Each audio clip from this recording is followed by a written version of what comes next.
আজকে আপনাদের সাথে আমি সকালের একটা ব্যস্ততম ভ্লগ ভিডিও শেয়ার করব। আসসালামু আলাইকুম বন্ধুরা, কি অবস্থা সবার? সবাই কেমন আছেন?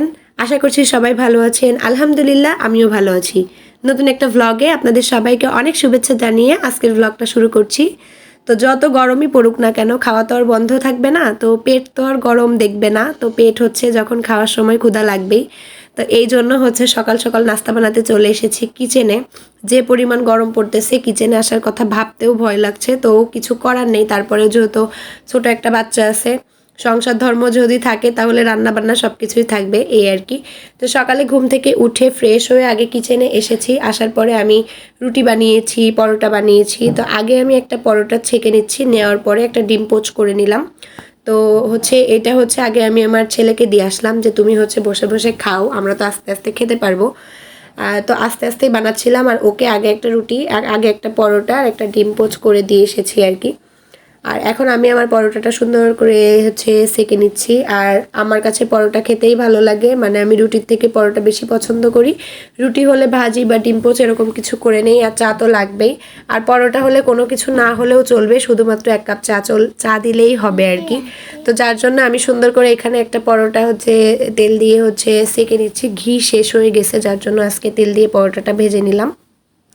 মাঝে মাঝে কিন্তু ঘি দিয়ে পরোটা খেতেও খুব ভালো লাগে। আমি মাঝে মাঝে পরোটাতে ঘি দিয়ে পরোটা ভাজি, আর ঘি যেহেতু শেষ হয়ে গেছে তো যার জন্য আমি তেল দিয়ে নিচ্ছি।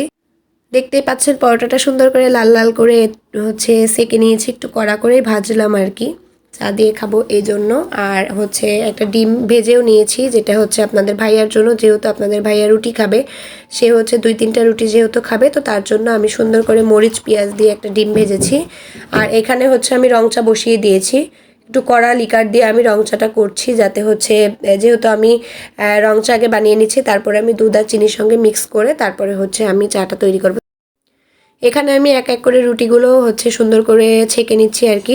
দেখতেই পাচ্ছেন আমার রুটিগুলো কি সুন্দর টুপির মতো করে ফুলে যাচ্ছে। তো আমার রুটি আমি মানে বলছি আর কি, আমার খুব ভালো লাগে রুটি যখন আমি হচ্ছে সেঁকি, তখন যখন এরকম টুপির মতো ফুলে যায়, দেখতেও কিন্তু অনেক সুন্দর লাগে।